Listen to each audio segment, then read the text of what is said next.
Hello there, boxing fans around the world. Thank you for joining me once again here on Talkin' Fight for another episode of Boxing News Today. And I want to start off with just a couple of quick remarks regarding the variety of comments related to stories that I've been telling of late. In particular, if you might recall, after his recent loss, I called out John Ryder and suggested he might want to hang up the gloves and begin to work with youth. I mean, he's 35 years of age, and he has announced his retirement. I'll get into that in a second. But out of that comes other, related stories, such as Teofimo Lopez, who retired and is now fighting Jamaine Ortiz. That's upcoming. We'll talk about that as well. And most notably, very recently, Shakur Stevenson, who said he is retiring, and Teofimo Lopez himself has some comments about that I want to divulge today. So after scouring across the world, across all the headlines and reading these stories, I'm bringing what I think are the most relevant to you. Let's start off with some results out of Tennessee, featuring an unbeaten bantamweight, Ryan Shaw. He's now 7-0. He stopped a chap by the name of Vit Y. In round number 2 on Tuesday night at the Texas Troubadour Theater in Nashville, Tennessee. Shaw hurt Y to the body, then teed off until the referee stepped in at 1 minute 4 seconds, as I said, of round number 2. Also in that fight, by the way, another unbeaten lightweight, Iman Lee, 9-0. And Devon Jones went toe-to-toe, 6 hard rounds apparently, with Lee winning it by majority decision. Super lightweight, Terrell Bostic, he's now 10-2. Took a narrow 6-round unanimous decision over Pedro El Gago Hernandez. Hernandez dropped Bostic in round 6, but it was too little too late, and scores were 57-56, 57-56, 58-55. So a close one, but nonetheless, Bostic came out on top. Another unbeaten unbeaten lightweight, Luis Rodriguez Fernandez, 13-0, won a 6-round beatdown against Javier Frazier. Fernandez stopped Frazier in round number 1, but the rugged Frazier stayed in there for the full 6. Featherweight, also on the card, Elon De Jesus. He's now 6-1-2. Knocked out his opponent, Usai Johnson, in the 3rd round. De Jesus dropped Johnson in round number 1 as well and laid him out in round number 3 with a right hand. Go looking for that clip. It's going to be a beaut. All right.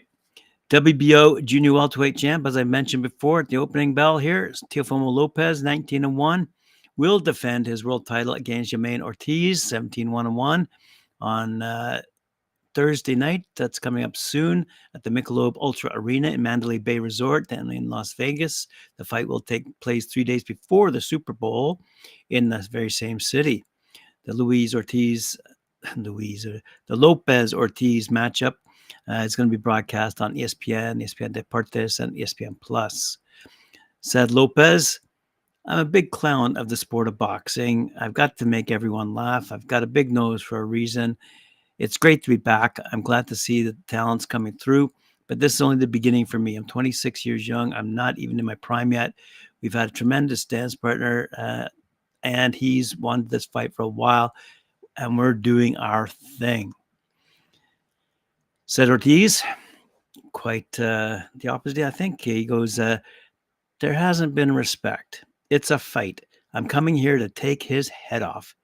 It is what it is. There's calm before the storm, and you got to know to keep control of your mind and body, especially before you go into battle. I feel like I'm going to be the guy having the clown do whatever I want to do. It's going to be that kind of show. As I said earlier, John Ryder has retired after his most recent loss.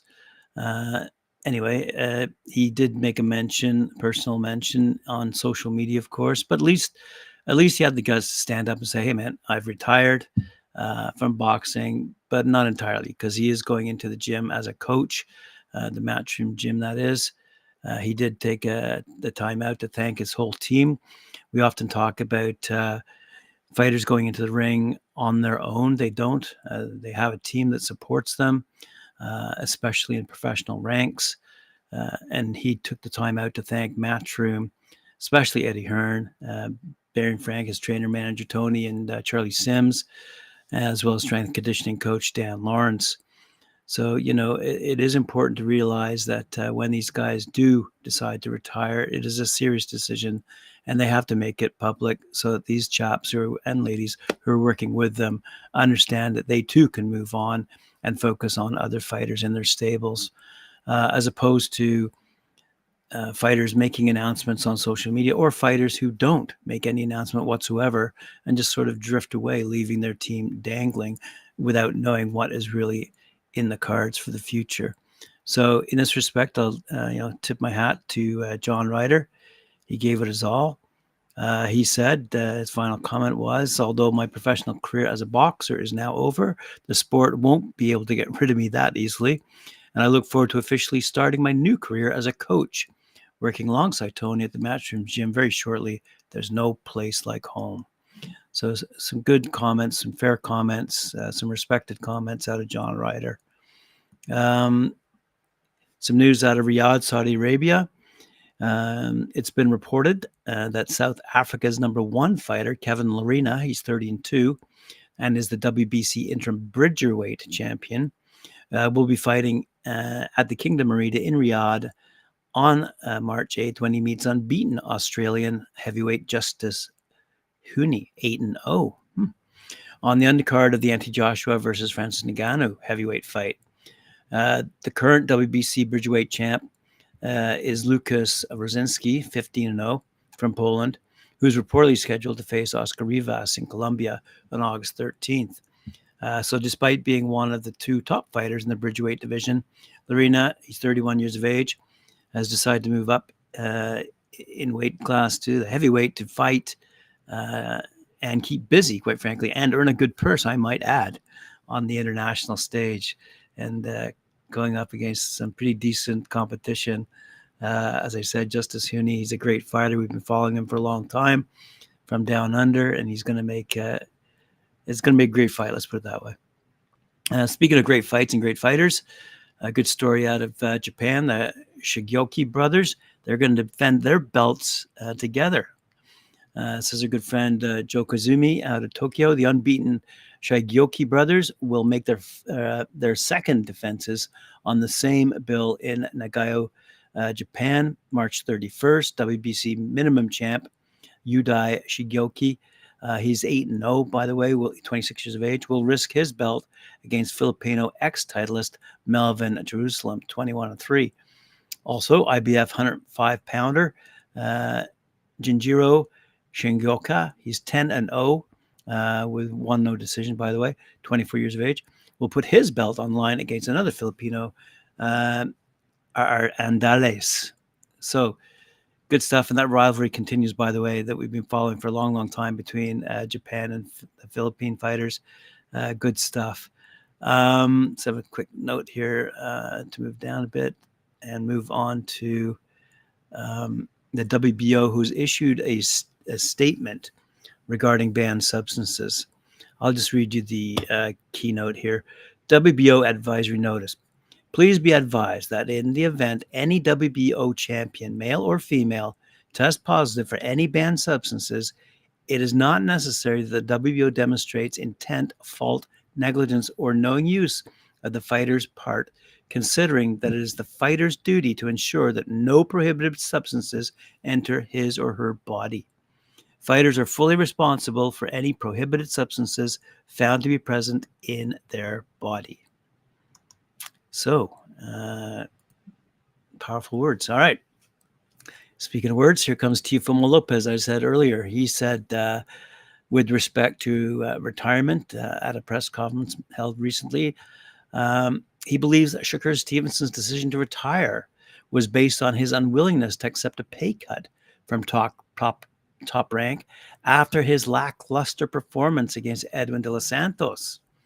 WBO light welterweight champion Teofimo says that instead of agreeing to the pay cut, which would have been a bitter pill, three-division world champion Shakur, 21-0, retired. Stevenson would have seen his earnings reduced if he'd chosen to fight with Top Rank. I'm sure he still will, and I'm sure he will come out of retirement very soon. if you might recall the De Los Santos fight in November, is rumored to have been very low ticket sales at the T-Mobile Arena and was booed loudly by fans for running around the ring. Bob Arum of Top Rank says Shakur was contacted by the WBC, who asked him if he was going to be retiring, because if he was, they would take his lightweight title from him. And he said he was not retiring. So he says after that performance, he pulled off, and that stunt. Top Rank said, "We're not going to pay you what you had last time." He said, "Fuck this. I'm the best. I'm going to retire with it," said Teofimo Lopez to Fight Hub TV when asked about his thoughts on Shakur Stevenson retiring recently. So again, he said, "I wish him nothing but success and the best, but you can't. You've got to take the cuts. That's what it takes." Teofimo continued, "They can only build this for so long, and then it comes a point where you hit the elite level. That elite level doesn't go like this vertical. You've got to start climbing up this way, an incline to the top. The matchmakers of all genres and promoters into the networks build the fighter with confidence. However, it's not confidence until you let your hands go to the elite level. That's when it's confidence and cockiness. And what is the difference maker? A prime example is Keyshawn Davis," he says, "the businessman." So for him, it is confidence or cockiness. Well, we'll find out the next night when he fights, said Teofimo. So some, I suppose, words of encouragement for Shakur Stevenson to get back in the ring and earn the money. And by earning the money, that means you got to be entertaining. And let's talk about entertaining. Ben Whittaker. There has been quite a response about this young man who we were following in the prior Olympics a few years ago. And since turning professional, he's got now a 6-0 career, but most recently hit the headlines, and I mean exploded across social media with respect to his, what they call, showboating in the ring against his opponent. Since turning professional, I might add, he's now coached by Subriel Stewart, the nephew of legendary trainer Manny Stewart. And Stewart, by the way, has quite a stable of high-profile fighters, most notably WBC heavyweight champ Tyson Fury, who we'll get to in a sec with some interesting quotes. But anyway, Ben Whittaker, he has something to say. As I said, he's made quite a stir. Okay, so he goes. The attention's been global. For instance, American star Shakur Stevenson, WBO lightweight world champ, messaged Whittaker on social media saying, "I'm a fan, champ. I love how much fun you have while doing your craft. Tell them if they don't like it, step up the competition." So you could do that to them too. Good. So what does Whittaker say? That the style that I do is actually just my style. I'm not trying to go viral. I'm not trying to get likes and things like that. Of course, it's a compliment, but I'm just being me. It's a good response, but I've just got to keep the level headed, keep my feet on the ground, and make sure I cut no corners. I'm just trying to be myself. You only get one career. I'm just trying to have fun while I'm doing it. Everybody's got their own opinion, and I'm excited to see where it goes. When I do actually box and switch on, I do believe there's not many people that can box like me. I've got a really good boxing IQ. Sometimes I do get a bit carried away. I maybe had a bit too many Smarties in the changing room before the last fight. But like I said, it's just me enjoying myself, having fun. I just can't wait to show when I'm at the top level my actual real skills. He said, "When I was a young boy watching professional boxing, that's what got me into it. The whole occasion, the ring walk, the kit would they come out with, things like that. I mostly sometimes think about the kit and the ring walk these days, sadly, and then I let the team come with the tactics. At the end of the day, these fans are paying their hard-earned money. They're coming out to see a show, and that's what we've got to do, and put on a show." So a great response from Ben Whittaker out of the UK, who we've been following for many years here on Talkin Fight. And I provided a clip in my last episode to his showboating. You have to watch that clip. Google him, or you go onto YouTube, find it, or go to my last episode, go to the description, click on that link. It is fantastic. It really is. Speaking of fantastic fighters, IBF super lightweight champ Subriel Matias won't be fighting Teofimo Lopez in his return from injury, but he'll at least enjoy a homecoming.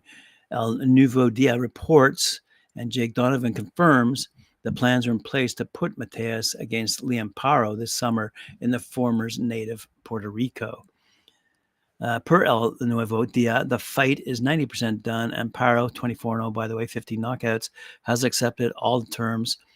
Donovan adds that Matias, 20-1, 20 knockouts, now a free agent after fighting out of his contract with PBC, is still negotiating a deal with Matchroom, as that would open the door for potential unification with Devin Haney. Fight fans would obviously be very much in favor of that. So anyway, it's not the blockbuster matchup we want for Matias at this point. But as I said, you got to wiggle with some of these other fighters who are in the ring making their own levels of exposure in the fans' minds. Anyway, let's see here.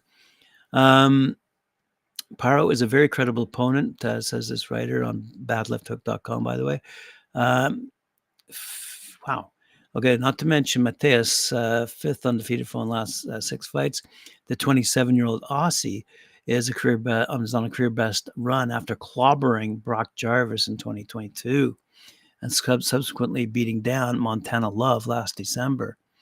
So by first fight backs after injury standards, that's more than palatable. So we look forward to seeing that fight confirmed. We've talked about Subriel Matias for a long time.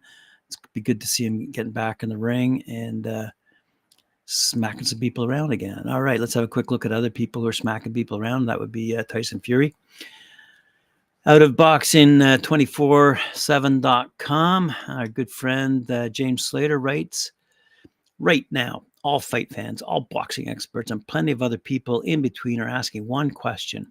Will the already twice postponed heavyweight unification showdown between Tyson Fury and Alexander Usyk actually happen on its new date of May 18th?